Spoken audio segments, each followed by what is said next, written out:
Assalamualaikum warahmatullahi wabarakatuh. Perkenalkan, nama saya Niki Nurhadi dari kelas 11 Bahasa 1. Di sini saya ingin menjelaskan tentang penjajahan Jepang di Indonesia.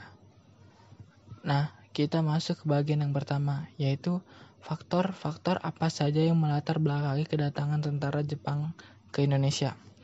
Faktor yang pertama adalah keberhasilan Jepang dalam Asia Pasifik yang membuat mereka menguasai Asia Tenggara.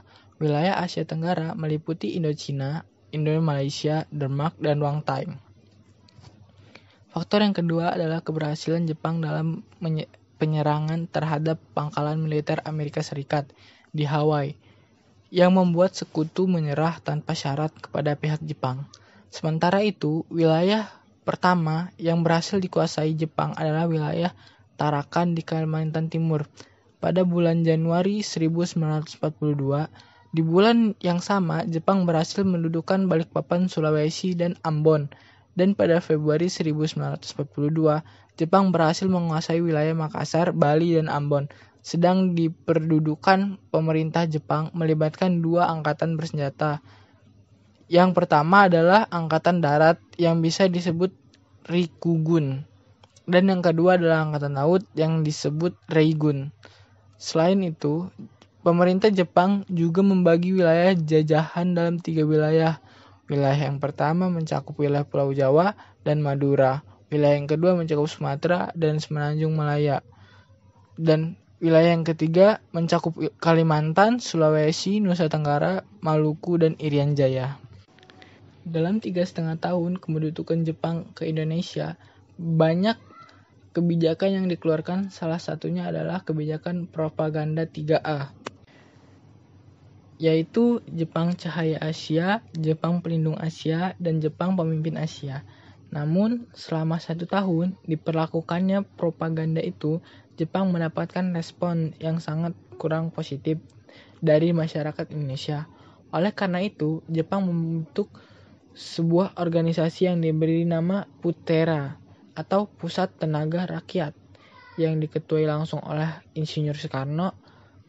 Hal ini dilakukan untuk menarik simpati dari masyarakat Indonesia agar masyarakat Indonesia mendukung pemerintah Jepang dalam upayanya menaklukkan sekutu di Perang Asia Pasifik.